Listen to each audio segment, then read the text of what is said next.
all the wayward cronies from the dreaded Oz Cruise Club embarked on the Dawn Princess, well, of course, via the pub.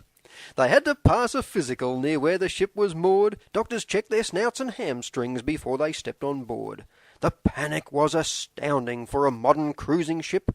The talk of swine flu flowed in waves from everybody's lip. Should they quarantine the captain or the members of the crew, anyone who's shown a single sign of fever, cold or flu?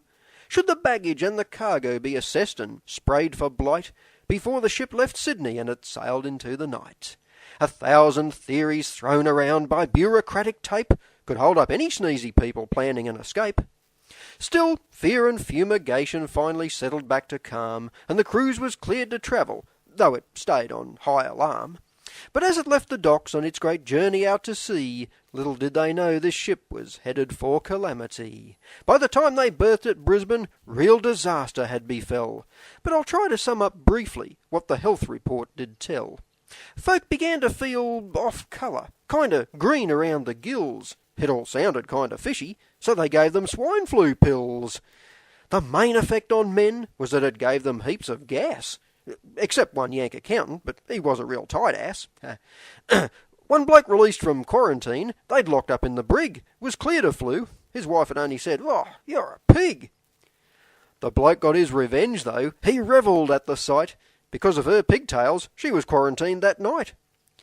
The entertainer was the next one to be locked behind the door, because everybody aboard the boat all thought he was a bore. The vast astounding number that had chundered off the decks, by coincidence, had also poured the most grog down their necks. The folk who felt most queasy with their stomach pain so rude had only made pigs of themselves with giant plates of food.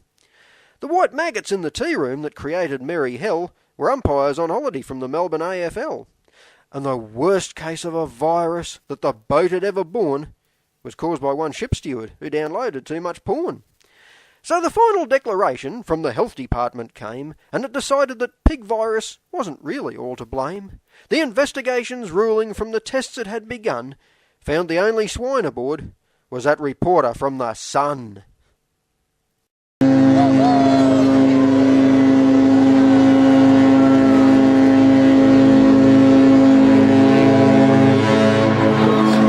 Geez, that's close.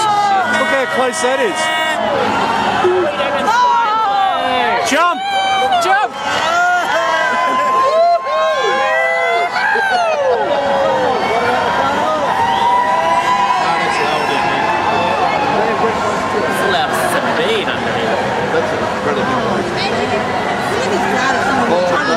I thought he had to wait. Maybe he had to wait for the tide.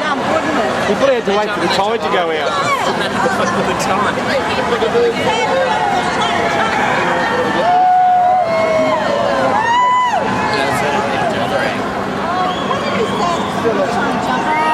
There's a couple of people